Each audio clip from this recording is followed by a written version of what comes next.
Ciao, allora se mi segui già da un po' di anni almeno, probabilmente ti ricordi della caffettiera da campeggio Stella modello S. Io l'ho rivista ieri lì nell'armadio, ho deciso di riutilizzarla. In questi 2 anni l'avrò utilizzata un paio di volte. Insomma è così, è un sistema divertente per farsi il caffè. Se non hai visto questo video te lo lascio sotto in descrizione, te lo metto anche qua sopra e vai a vederlo, così ti spiego un po' che cos'è, come funziona. Per chi l'ha già visto, diciamo, questa è un'integrazione. Ho trovato per caso in un bar un giorno in centro a Udine, sono andato in un bar e in questo bar ce n'erano un paio di queste caffettiere. Parlando con la barista, insomma, mi ha detto che è appassionata e che insomma ha fatto qualche ricerca e ha trovato un brevetto, cioè il primo brevetto di queste caffettiere una volta andavano a cherosene, risale ai primi anni del Novecento.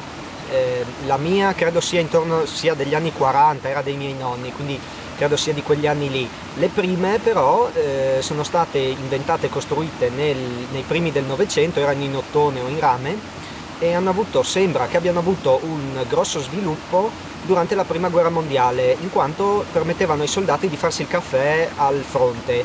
Ovviamente nei primi anni del Novecento non c'era il consumo di caffè che c'è oggi, però il caffè iniziava a essere diffuso in Europa e ai soldati veniva data anche una razione di caffè quando venivano mandati al fronte. E insomma, quanto mi ha detto questa ragazza con cui ho parlato, i primi modelli di queste caffettiere ad alcol, a cherosene,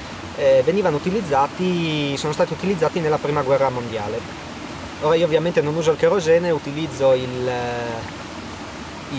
l'alcol, quello denaturato, quello rosa, puzza un po', probabilmente sarebbe meglio usare magari no cherosene, ma forse o col petrolio lampante o probabilmente con l'alcol, quello alimentare, che almeno non lascia quell'odore dolciastro, perché il caffè viene buono lo stesso, però sì, si impuzza. Adesso quando l'ho accesa, se arrivano le folate d'aria, si sente quell'odore dolciastro.